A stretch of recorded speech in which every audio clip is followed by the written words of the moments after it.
de hoje vamos falar sobre os cloroplastos e fotossíntese. Então vamos fazer, uma abordagem sobre os aspectos gerais dos cloroplastos, a ultraestrutura desses cloroplastos, a fotossíntese em si, o processo de fotossíntese e a biogênese, de maneira semelhante com a nossa aula anterior, que foi de mitocôndrias, certo? Então vamos lá. Os cloroplastos, então, falando um pouco sobre os aspectos gerais, os cloroplastos são originalmente plastos ou plastídeos, que são organelas visíveis ao microscópio óptico, encontrados na grande maioria das células vegetais, não existindo, porém, nas células bacterianas, fungos e animais. Então, ou seja, são estruturas, são organelas que são visíveis ao microscópio óptico, e são encontradas de maneira quase que exclusiva, as células vegetais, e alguns outros organismos que a gente vai falar ali um pouquinho mais para frente. Mas não existem em bactérias, fungos e animais, essas organelas não existem nesse tipo de células. Os diferentes tipos de plastos são classificados na maturidade em termos de cor e função. Então, ou seja, plastos, são uma classe aí de estruturas, uma classe de organelas aí, que são classificados em função da cor e da sua função. E os cloroplastos são um tipo de plasto, se contiverem pigmentos, são chamados cromoplastos, Então, esses plastos, essas estruturas, quando elas têm pigmentos, elas recebem o nome de cromoplastos.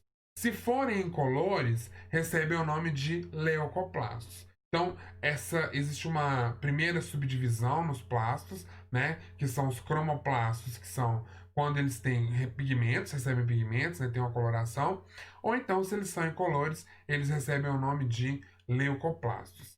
Então, já deu para perceber a qual grupo, os cloroplastos aí pertencem, Então, a gente já imagina aí, se a gente pensa que o cloroplasto é onde abriga a clorofila, que é verde, a gente já imagina e a gente já deduz automaticamente que os cloroplastos pertencem aos cromoplastos, Então, se os cromoplastos possuírem clorofila ou quaisquer outros pigmentos fotossintéticos, são especificamente chamados de cloroplastos. Então, esses plastos, esses cromoplastos, quando eles têm no seu interior, na sua estrutura, clorofila ou outros pigmentos fotossintéticos, eles são chamados de cloroplastos, que é o objetivo da nossa aula de hoje.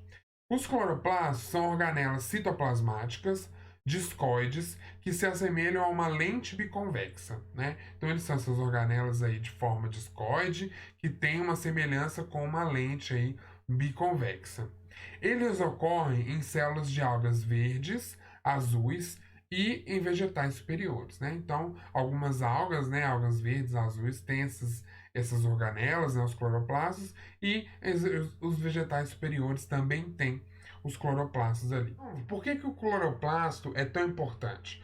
Porque é no cloroplasto que ocorre a fotossíntese, Então, a fotossíntese é o processo, pelo qual a energia luminosa se transformará em energia química utilizada na execução das atividades celulares. Então, por isso que essa organela ela é tão importante, a gente vê essa organela de maneira separada, Por causa dessa importância que a fotossíntese ela tem para os organismos vegetais e para a vida na Terra como um todo.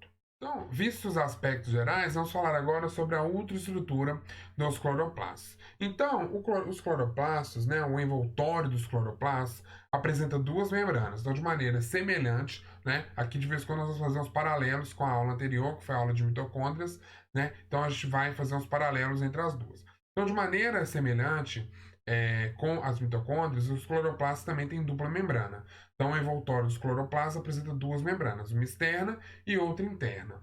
E ainda de forma semelhante às mitocôndrias, o espaço delimitado entre elas é chamado espaço intermembranoso. Então, olha aqui, se vocês verem aqui no desenho que está aqui logo acima da minha cabeça, Então, vocês têm aqui a membrana externa, a membrana interna e o espaço intermembranoso, que é esse espaço entre essas duas membranas aqui. A membrana externa é muito permeável a metabólitos de baixo peso molecular. Então, essa membrana externa ela tem uma permeabilidade muito grande a metabólitos que têm baixo peso molecular, devido a estruturas incrustadas nela, que são as porinas. Proteínas transmembranárias, que são as porinas, né, que são essas proteínas aí, transmembranárias, formadoras de canais, à semelhança da membrana externa mitocondrial e das membranas das bactérias. Então, na membrana externa do cloroplasto tem essa proteína transmembrana, que ela é como se fosse um poro. Ela forma um canal que dá permeabilidade a esses metabólitos de baixo peso molecular.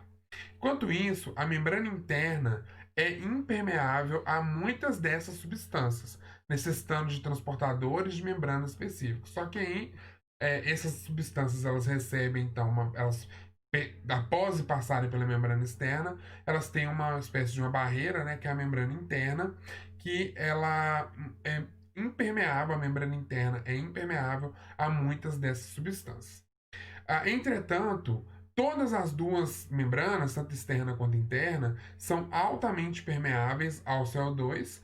Obviamente, né, gente? Por quê? Porque é o substrato aí para a fotossíntese. Se é lá que ocorre a fotossíntese, eu tenho que ser.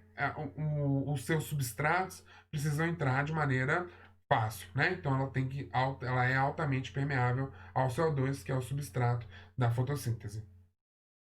A membrana interna delimita o estroma, então, ou seja, dentro do cloroplasto a gente tem o estroma, que é uma substância amorfa análoga à matriz mitocondrial, que contém diversas enzimas solúveis, grânulos de provável natureza lipídica, denominados de plastoglóbulos, grãos de amido, plastoribossomos, que são ribossomos encontrados nos cloroplastos, fitoferrina, que é um complexo de ferro e proteína, além de moléculas de DNA circular e de RNA. Então, outra semelhança que temos aí com as mitocôndrias. Os cloroplastos também têm DNA e RNA, né? Ribossomos, e também têm DNA e RNA, então de maneira semelhante às mitocôndrias.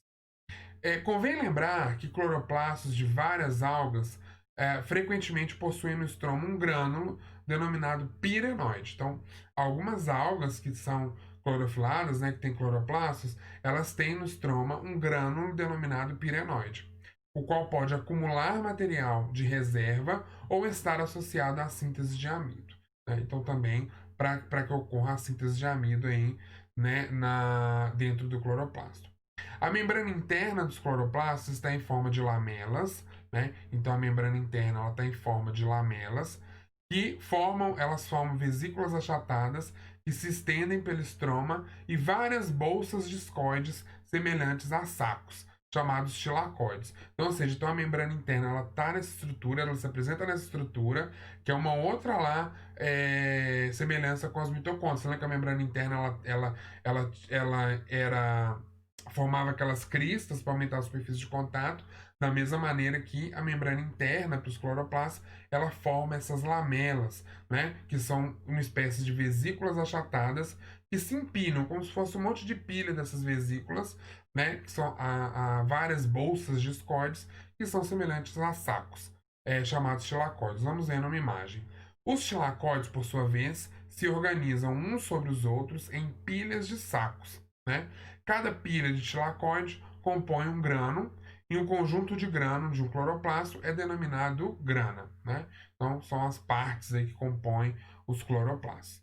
Em alguns cloroplastos, a membrana interna sofre um processo de invaginação que forma um retículo periférico, permitindo dessa forma uma maior troca de material entre os meios externo e o meio interno. Então, ainda a membrana interna sofre essa invaginação, sofre essa adaptação para permitir uma troca maior de materiais entre meio interno e externo.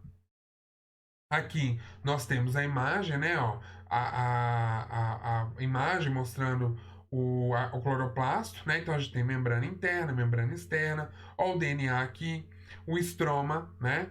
Aí aqui nós temos os ribossomos, os tilacoides e o amido também, né? Que está sendo reservado aqui no cloroplasto. Nessa outra aqui a gente consegue ver de uma maneira melhor que a gente tem os tilacoides, que são essas bolsinhas assim, né? O lumen, que é o interior do tilacoide, a lamela, que são as estruturas aqui, e uma pilha de tilacoides. Cada bolsinha dessa, né? Vamos chamar de bolsinha, né? Para ficar mais didático. Cada bolsinha dessa é um tilacoide. Um monte de tilacoide empilhado, eu tenho um grano, né? Então, essas pilhazinhas aqui, ó, a gente chama de grano. E essas pilhazinhas são vários tilacoides empilhados, certo?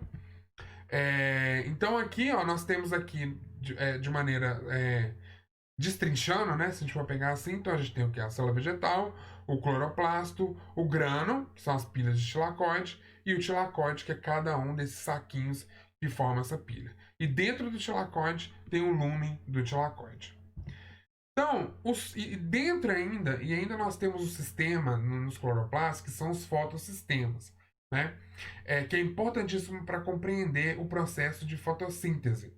Então, as moléculas de clorofila, que são aceptores de elétrons, pigmentos acessórios, enzimas que participam da fotossíntese, encontram-se organizadas nas membranas dos cloroplastos. Então, todo aquele aparato responsável pela fotossíntese está nas membranas dos cloroplastos. Formam unidades funcionais chamadas de fotossistema. Então, todo o aparato, tudo aquilo necessário, clorofila, aceptor de elétrons, pigmentos acessórios, enzimas, tudo que vai fazer com que a fotossíntese ocorra, ela está presente nas membranas dos cloroplastos. E esses conjuntos formam unidades funcionais que são chamadas de fotossistemas. Nos cloroplastos nós temos dois fotossistemas, fotossistema 1 e 2, que diferem quanto à capacidade de absorver a luz e quanto à posição que ocupam nas membranas dos cloroplastos. Então, ou seja, esses dois aí, fotossistemas, eles diferem entre si quanto à capacidade de absorver a luz e a posição que ocupam nas membranas dos cloroplastos. Então, o fotossistema 1, ele absorve luz de comprimento de onda correspondente a 700 nanômetros, né? Então, ele tem aí um pico de absorção, um comprimento específico com que ele absorve a luz, 700 nanômetros, sendo por isso chamado de P700. Né? Então, esse fotossistema ele é chamado de P700 porque ele absorve luz nesse comprimento de onda. Já o fotossistema 2, ou PS2, né, também, que pode ser chamado, absorve principalmente luz do comprimento de onda 680 nanômetros, sendo chamado de P680. Então, o fotossistema 2, ele tem uma absorção da luz ali pela clorofila no comprimento de onda de 680 nanômetros, sendo chamado, então, por isso, de P680. O fotossistema 1 encontra-se localizado preferencialmente nas membranas intergrana, em contato direto com o estroma. Já o fotossistema 2 se localiza nas membranas dos tilacoides. Então, eles têm essa diferença de posição aí, né? O fotossistema 1, ele preferencialmente fica localizado nas membranas intergrana, né? Em contato direto com o estroma. E o fotossistema 2 se encontra, então, se localiza nas membranas dos tilacoides, que são as bolsinhas que formam o grano. Então, visto a ultraestrutura, vamos falar agora da fotossíntese. Então, a fotossíntese, a gente pode falar, e existem alguns pesquisadores, fisiologistas que falam que biólogos, né, falam que é o processo fisiológico, a reação química mais importante de todas, né? Acho que junto com a respiração é o processo mais importante. Dizem que a fotossíntese é uma das reações mais importantes. Por quê? Através da fotossíntese ocorre uma série de reações químicas que ocorrem na fotossíntese que transformam, através da energia luminosa, substâncias que são inorgânicas, como a água e o gás carbônico, em substâncias orgânicas, né? A glicose, a reação geral da fotossíntese, o produto final é a glicose. E essa substância orgânica, essa glicose, produzindo, então, o alimento e a energia necessária, né? O alimento necessário para as plantas, o que elas precisam para poder sobreviver, e também são fonte de energia para os seres humanos. Então, por essa capacidade de fixar o carbono, de transformar compostos inorgânicos em compostos orgânicos, disponibilizando energia, né? Nós temos aí o amido, etc., disponibilizando aí, que são açúcares, né? Disponibilizando aí energia para a vida humana na Terra. Então, por isso que falam que a fotossíntese é a reação, eu acredito, né, que juntamente com a respiração, pela questão da produção de energia, mais importante da face da Terra, né? Mais importante que existem da face da Terra, entre todas as reações aí. Então, gente, falando da fotossíntese, mas aqui eu vou ressaltar novamente uma coisa, da mesma forma que eu falei na aula de mitocôndrias. Vamos aqui só ver de maneira superficial a fotossíntese, porque, como eu disse, vocês verão na disciplina de bioquímica, né, e de fisiologia, com certeza também, a parte da fotossíntese, vocês verão essa reação mais aprofundada, né, com mais afinco, né, de maneira mais aprofundada. Como a nossa disciplina é biologia celular, a gente vê a parte mais da questão da organela, da estrutura, né, essas questões das reações químicas, do processo onde ocorrem as reações, os processos fisiológicos, vocês vão ver isso com mais profundidade em bioquímica e em fisiologia vegetal. Mas, se você considerar as mitocôndrias como local de queima, né, do combustível necessário às funções celulares, a gente falou que é lá na mitocôndria que se produz a energia necessária para que as funções das células, né, para as funções vitais da célula. Os cloroplastos abrigam a linha de produção desse combustível. Então, ou seja, se no vegetal nós temos ali aquele local de queima de combustível, onde ocorre a queima de combustível, nós vamos ter aquele local que tem a linha de produção que vai produzir esse combustível. O local de queima são as mitocôndrias, o local de produção são os cloroplastos. Então, é neles, através da fotossíntese, né? Então, é neles onde ocorre a transformação de energia luminosa em energia química que será armazenada pela célula em forma de matéria orgânica. Então, ou seja, nós falamos lá, a gente, né, como eu falei anteriormente, é a transformação de compostos inorgânicos em compostos orgânicos. Né? Então, na fotossíntese é onde ocorre a transformação através da energia luminosa, né, que vai transformar a energia luminosa em energia química armazenada, então, nas células. Aqui a gente tem uma reação de maneira bem simplificada. A reação da fotossíntese é essa aqui, ó. Gás carbônico, né, CO2 mais água, dando origem a glicose, aqui C6H12O6 é a glicose, mais oxigênio. De maneira bem resumida. Então, ou seja, a água mais o CO2 atmosférico com a energia luminosa é transformada em glicose, né, 6H2O6, e libera o oxigênio. Então, essa é a reação, é relativamente simples, né? Essa é a reação da fotossíntese.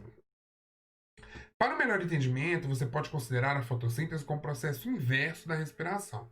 Se você parar para pensar bem, se você lembrar lá que a gente tem a respiração, a gente tem a queima de glicose sob a presença de oxigênio, que vai dar gás carbônico e água. É inversa. Então, a reação inversa da fotossíntese é a respiração. E a reação inversa da respiração é a fotossíntese, né? Então, aqui nós temos aqui um esquema que mostra aqui, o desenho esquemático do processo de fotossíntese, onde nós temos a absorção de luz, ó, a luz entrando, a água entrando, né, e o CO2 entrando, nesses processos que nós vamos falar mais para frente, que permite a água e plantas clorofiladas, produção de oxigênio e carboidratos. Então, aqui é a entrada de substratos, né, para dar como origem final o oxigênio e a glicose, né? Então, aqui no processo aqui de fotossíntese, de maneira bem resumida, tá?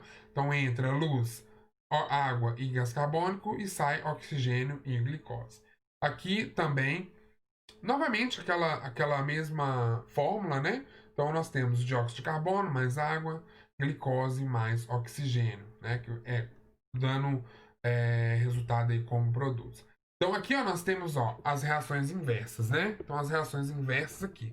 A respiração celular, né? É essa aqui, que é a queima de glicose mais oxigênio, dando origem ao gás carbônico e à água. De maneira inversa, a fotossíntese sob energia luminosa absorve o gás carbônico atmosférico mais água, que vai dar origem à glicose mais o oxigênio. Então, é importante que você saiba que o oxigênio que é liberado, ele vem da água, né? Então, não é o CO2 que quebra e vira um oxigênio, né? Mas não. O oxigênio que é liberado no processo de fotossíntese, ele é proveniente da água. Então, tiveram alguns estudos que corroboraram e comprovaram isso. Em 1931, o Van Niel, investigando a fotossíntese em bactérias fotossintetizantes, verificou que as bactérias sulfurosas, o que são as bactérias sulfurosas? Ao invés da água, elas utilizam o ácido sulfúrico no processo de fotossíntese. Produzem carboidratos, então os carboidratos eles foram produzidos ao final do processo de maneira normal, a partir do dióxido de carbono, mas não produziram oxigênio, e sim enxofre. Por quê? Mais uma vez corroborando, porque como elas não utilizam água, elas utilizam ácido sulfúrico, o produto final não vai ser oxigênio, vai ser o quê? O enxofre que veio do ácido sulfúrico. Então, corroborando com isso aí. Interpretando seus resultados, supôs que na fotossíntese de algas e plantas verdes seria a molécula quebrada a da água e não do CO2. Dessa forma, ele propôs que o oxigênio produzido era proveniente da água. Em 37, né, 1937, Robin Hill realizou alguns experimentos com cloroplastos, conseguindo obter oxigênio mesmo em ausência de gás carbônico. Então, ou seja, ele tentou ir para o outro lado, né? Então, forneceu sim a água, mas não forneceu o gás carbônico. E mesmo assim ele conseguiu obter oxigênio, né? Então, no processo final ele conseguiu obter oxigênio, corroborando que o oxigênio vem da quebra da molécula da água. Então, durante a fotossíntese, ela ocorre em duas etapas, né? Vamos dizer assim. Então, acontecem dois tipos de reações. As reações de cadeia transportadora de elétrons, ou também chamada de etapa fotoquímica, que é uma etapa que depende de luz, ou há outro tipo de reação, são as reações de fixação do carbono ou etapa química, que é uma etapa que independe de luz. Antigamente, essas etapas eram chamadas de fase clara e fase escura da fotossíntese, mas só que esse conceito ele dava uma ideia errada sobre essas etapas, como por exemplo, a fase escura acontecia à noite, não é verdade. Na verdade, essa fase de fixação de carbono, ela depende dos produtos da fase fotoquímica. Então, assim, mas ela acontece de dia, normal. Então, por dar essa confusão, hoje em dia esses conceitos, esses nomes, fase clara e fase escura, eles não são utilizados mais. O mais correto é utilizar os termos fotoquímica, etapa fotoquímica e etapa química. São os termos mais corretos de serem utilizados. Mas com certeza, aí, se vocês forem pesquisar literaturas, livros, principalmente os mais antigos, vocês vão encontrar ainda fase clara e fase escura. Essas etapas, agora vamos ver cada uma delas. Né? A primeira são as reações da cadeia transportadora de elétrons ou a chamada etapa fotoquímica. Então, nessa etapa, que é conhecida como fase clara da fotossíntese, aí, numa denominação antiga, porque essa etapa ela depende de luz, né? Então, é nessa etapa que ocorre a captação da energia luminosa e essa energia luminosa ela é transferida ao par de moléculas de clorofila. As moléculas de clorofila, então, liberam um par de elétrons para a cadeia transportadora de elétrons, né? Então, ou seja, a clorofila ela vai liberar um par de elétrons ali para essa cadeia. E esses elétrons liberam gradualmente a energia captada, permitindo a síntese de ATP. Então, esses elétrons eles vão liberando gradualmente a energia que foi captada, aquela energia luminosa, aquela energia que eles receberam, eles vão liberando e vai então permitindo a síntese de ATP.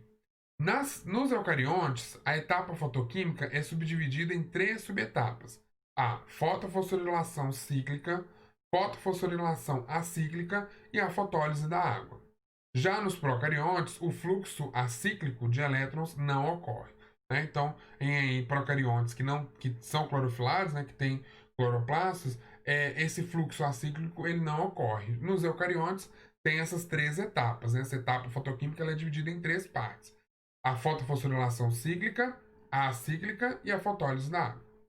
Nos cloroplastos de eucariontes, ou seja, das plantas superiores, as moléculas de clorofila, e aí nós temos a clorofila nas plantas, a clorofila A e a clorofila B, recebem energia luminosa e se oxidam. Né? Então, quando a energia luminosa ela incide ali sobre a clorofila, as clorofilas A e B recebem então essa energia luminosa e oxidam. Com a descarga de fótons de luz, um elétron da clorofila B fica com seu nível energético aumentado.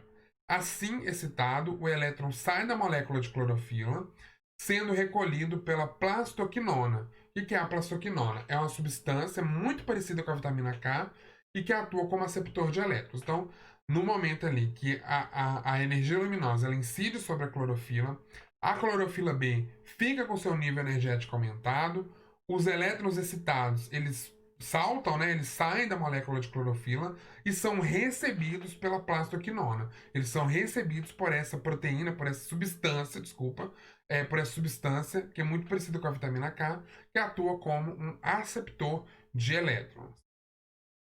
Essa plastoquinona, esse receptor, imediatamente transfere o elétron a uma cadeia transportadora de elétrons. Então ela é como se fosse uma ponte, né? A plastoquinona ela vai receber esse elétron e esses elétrons e vai jogar em uma cadeia transportadora de elétrons, que passa de um aceptor para outro, perdendo gradativamente sua energia, a qual é utilizada na síntese de ATP. Então, os elétrons eles entram nessa cadeia e é como se fosse uma escadinha. Cada degrauzinho da escadinha que ele vai descendo, ele vai perdendo energia. Essa energia perdida, ela vai sendo utilizada para a síntese de ATP. Os elétrons excitados não voltam para a clorofila B, mas sim para a clorofila A, tornando a fotofosforilação acíclica. Por isso que ela tem esse nome de acíclica, porque não fecha o ciclo, né? Então esses elétrons eles saem da clorofila A, passam pela plastoquinona, caem na cadeia transportadora de elétrons e ao final de tudo eles vão para a clorofila A, fazendo com que então esse nome de fotofosforilação acíclica. O elétron recolhido pela clorofila A é entregue a uma molécula de plastoquinona, um outro receptor, né, a plastoquinona, em um outro signo diferente, uma diferente plastoquinona, e em seguida a uma de ferridoxina, que é um outro receptor, passando finalmente a uma molécula de NADP. Então são várias pontes, né, se a gente percebe assim, para conduzir, para carregar para o destino final, né? Então esse elétron que caiu na clorofila A, ele vai para uma plastoquinona, para um aceptor, em seguida vai para outro aceptor, que é uma ferridoxina, e chegando finalmente à molécula de NADP.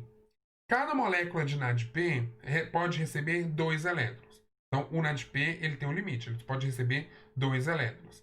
Assim, ele vai se transformar ele passa a NADP reduzido, né? Então, lá, quando tem até aquela máxima dos cursinhos aí, pré-vestibulares que faziam, que no processo de redução, a substância recebia elétrons, né? Então, quando o NADP recebe esses elétrons, ele reduziu. Então, quando esses elétrons passam para o NADP, ele passa a ser um NADP reduzido.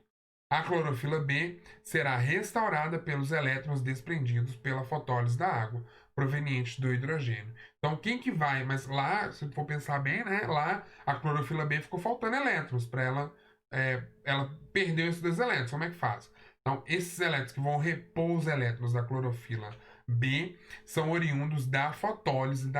Lise quer dizer quebra, né? Então, da quebra da molécula de água proveniente desse hidrogênio, né? O O2 ele é liberado e o hidrogênio que é quebrado, ele vai, então, aquele elétron ali, ele vai para a clorofila B.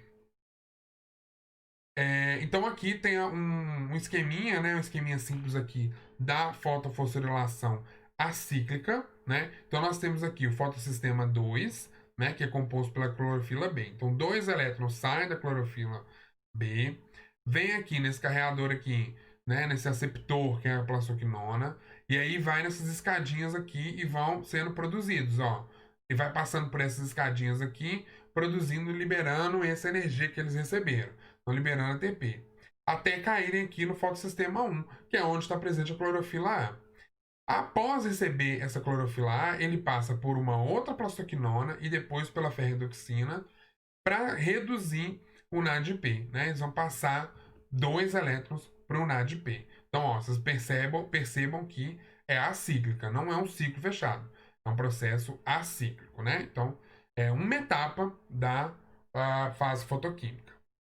Na fotofosforilação cíclica, os elétrons excitados por fótons depois de deixar a clorofila B, tendem a retornar a ela, passando por aceptores chamados citocromos. Então, tem uns tipos de aceptores que fazem com que esses elétrons retornem para a clorofila B, fazendo com que ela seja o processo de fotofosforilação cíclica. É a energia liberada por esses elétrons excitados que permite a formação de ATP. Então, de maneira semelhante, né, cíclica é acíclica, a energia liberada por esses elétrons excitados que vai permitir a formação de ATP. Ao mesmo tempo, nos tilacoides, a luz promove a quebra da molécula de água, liberando íons hidrogênio, que são os íons H+, e átomos de oxigênio, no processo conhecido como fotólise da água, ou também chamada de reação de Rio. É a quebra da água, né? Então o H2O vai quebrar ali, vai vir o íon hidrogênio, vai entrar ali no processo de recuperação dos elétrons da clorofila B e o oxigênio vai ser liberado para a atmosfera.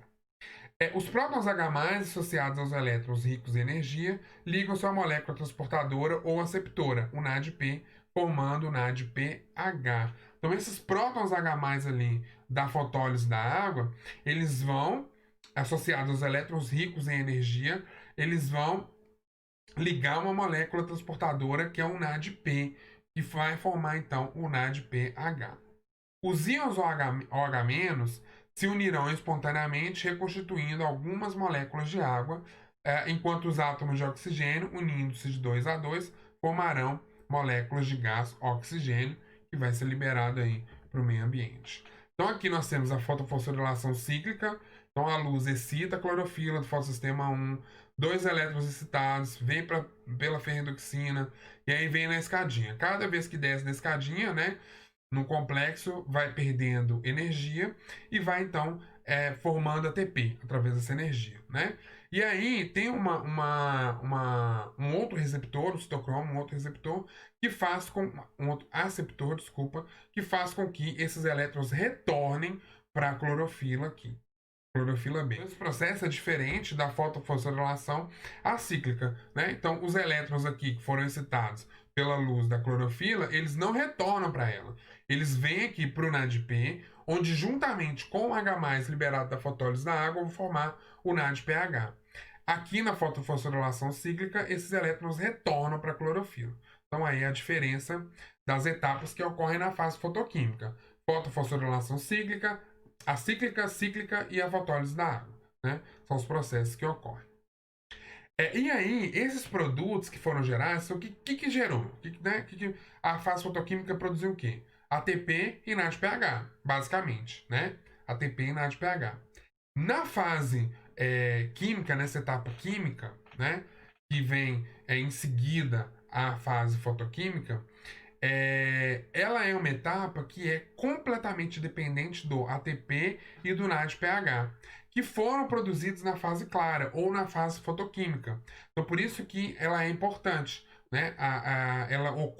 Essa fase química, ela é dependente, ela é totalmente dependente da fase fotoquímica, porque ela só vai ocorrer graças aos produtos derivados da fase fotoquímica. Então, essa etapa química aqui, ela é completamente dependente de ATP e de NADPH.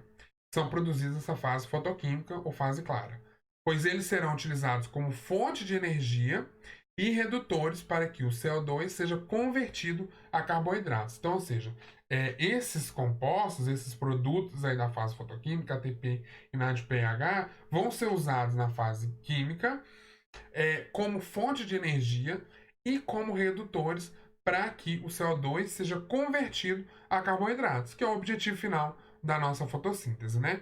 Vocês viram lá que aparentemente, como eu falei, aparentemente é uma etapa simples. CO2 mais água, glicose e água, né? Glicose e oxigênio, desculpa. É uma etapa relativamente simples, mas olha o tanto de etapas que tem até isso ocorrer, né? Então, essa assimilação do carbono ocorre mediante uma série de reações químicas em uma via conhecida por ciclo de Calvin-Benson ou ciclo Z3, uma vez que o produto formado é um composto de 3 carbonos. Então, ou seja, essa reação é o famoso ciclo de Calvin, tenho certeza que vocês já ouviram falar. Então, esses produtos, eles vão entrar no ciclo de Calvin, né, para fazer a assimilação do carbono através dessas reações do ciclo de Calvin. E o ciclo de Calvin também ele recebe o nome de ciclo C3. Por que C3? Porque ele forma um produto composto de 3 carbonos. Então esse ciclo se inicia no estroma e continua no citoplasma. Então ele tem início no estroma e termina no citoplasma. Na primeira fase do ciclo, a reação é catalisada pela enzima ribulose 1,5-difosfato carboxilase. Por essa reação acontece a carboxilação da ribulose 1,5-bifosfato e produção de duas moléculas de 3-fosfoglicerato, né? Então são os produtos aí originados aí, gente, que eu não vou entrar em detalhes novamente, como eu falei, que estudos vocês vão ver aí e terão que saber quando forem fazer bioquímica. Então, em seguida, a redução do 3-fosfoglicerato a uma triose fosfato com gasto de ATP e NADPH. Então, aí onde elas entram, ó, o ATP e o NADPH.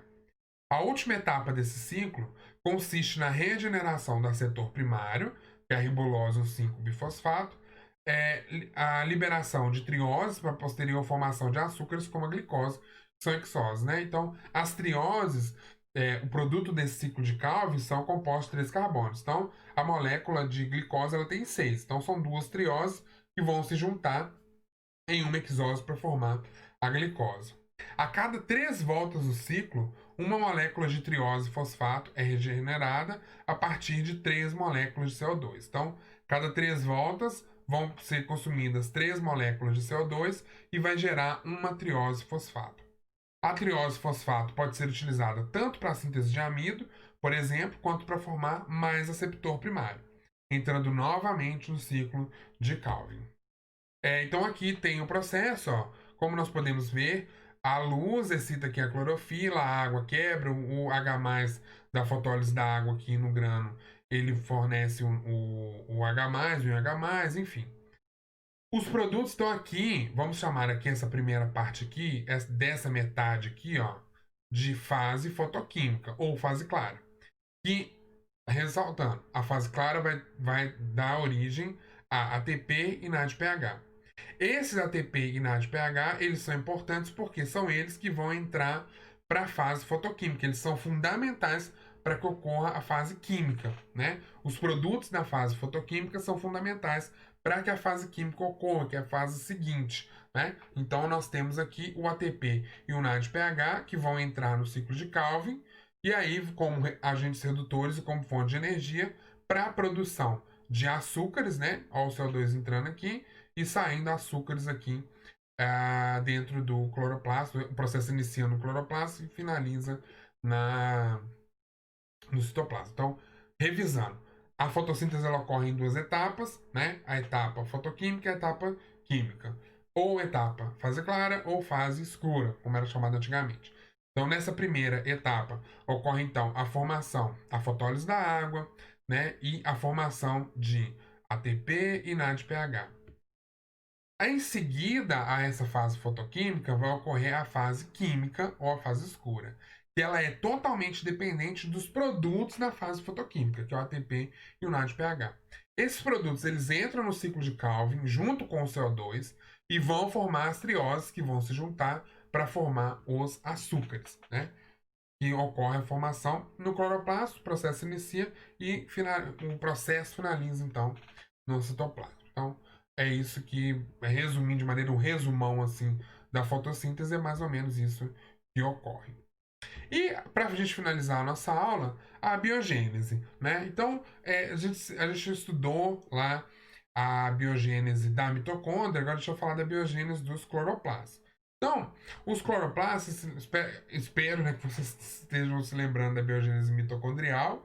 Então, os cloroplastos, da mesma forma, também podem se originar de cloroplastos pré-existentes, duplicando seu material genético pouco antes de ocorrer a divisão celular. Então, eles têm, da mesma forma lá com os ribossomos, com as mitocôndrias, eles têm ribossomos, eles têm DNA, RNA, então eles podem se dividir, né, de maneira independente. Então, antes de ocorrer uma divisão, eles mesmos podem, os cloroplastos mesmos podem originar outros cloroplastos, duplicando o seu material genético pouco antes de ocorrer a divisão celular. Os cloroplastos podem também se originar de proplastídeos, que são estruturas precursoras dos plastos. muito simples, presentes nas células do embrião e do meristema. Então, pode originar. Então, existem essas estruturas, esses plastos, né? Esses proplastídeos, desculpa, que são precursores de plastos, que estão presentes em células do embrião e do meristema, né? Então, a gente sabe ali que o embrião, ele ainda não tem a clorofila, né? Mas ele tem essa estrutura, esses proplastídeos aí que são precursores. A partir deles, pode originar, então, os cloroplastos. No escuro, a planta tem seus proplastídeos se diferenciando em estioplastos. Lembra lá que nós falamos lá que tem os cromoplastos e os estioplastos. Os estioplastos são aqueles que não têm cor, né? Então, quando está no escuro, a planta tem seus proplastídeos se diferenciando em estioplastos. Esses estioplastos possuem a membrana dos estilacoides desorganizada, denominada de corpos prolamelares. Vocês querem ver um exemplo claro de como ocorre essa conversão? Vamos supor, quando você deixa. Às vezes você esquece numa grama um tapete e deixa lá um tempo. Quando você, sei lá, deixa uma semana, 2 semanas, um mês, quando você retira, toda aquela grama que estava embaixo daquele tapete, tá? Porque ficou no escuro, tá clara, tá amarelada, tá com uma coloração assim. Por que ocorreu isso? Porque eles se diferenciaram em estioplastos que não tem coloração. Então, essas estruturas abrigam o precursor da clorofila. Então, o que acontece? Quando expõe aquilo ali à luz, né? Quando aquele material, aquele estioplasto, que foi convertido em estioplasto, é exposto à luz, rapidamente os estilacoides reaparecem e os estioplasts se transformam em cloroplastos, convertendo o pigmento precursor da clorofila e sintetizando enzimas fotossintéticas. Então, ou seja, o estioplasto ele tem uma estrutura desorganizada em relação às membranas, etc. A luz ela é indutora desse processo. Ela é indutora da produção de clorofila, ela é indutora da organização dessas membranas dos tilacoides. Então, ela é importante. Então, quando você tirou ali aquele escuro, tirou aquele escuro da planta ali, ela começa então a desenvolver essas estruturas novamente, desenvolver os cloroplastos e então voltar à sua normalidade. Não se esqueça de que os cloroplastos são organelas semi-autônomas, porque são capazes de realizar a replicação do seu próprio DNA, da transcrição e síntese de algumas de suas proteínas e lipídios, mas não são totalmente autônomas. Vocês lembram lá que elas têm aí, conseguem replicar, conseguem sintetizar proteínas e lipídios, mas só apenas alguns. Elas não conseguem sobreviver de maneira isolada da célula, fora da célula. Os cloroplastos precisam de outras precisam receber outros substratos da célula que ela não consegue produzir. Então, apesar dela ter DNA, RNA, ela sintetiza proteínas, sintetiza lipídios, mas ela não consegue sintetizar todos de que ela precisa para sobreviver de maneira isolada. Então, por isso que eles são chamados de semi-autônomas, né? Então, por isso que elas são chamadas de semi-autônomas, correto? Então, aqui nós temos uma imagem, uma microscopia eletrônica do cloroplasto, ó. Vocês podem perceber aqui que nós temos esses montinhos aqui, esses nós aqui, parecem uns nós, né, que são os grânulos, são os tilacoides aqui empilhados, né? Ó, pela microscopia eletrônica dá para ver bem aqui. As lamelas, o estroma, né, que é a parte interna aqui do cloroplasto, né? Então aqui está uma microscopia eletrônica de um cloroplasto. E aqui uma microscopia óptica. A gente não consegue ver a ultraestrutura, mas a gente consegue ver essas pontuações verdes aqui, que são os cloroplastos, a estrutura aí, a gente consegue visualizar pela microscopia óptica dos cloroplastos. Então, gente, por hoje é só. Então a gente fica por aqui. Até o nosso próximo encontro. Valeu? Tchau, tchau.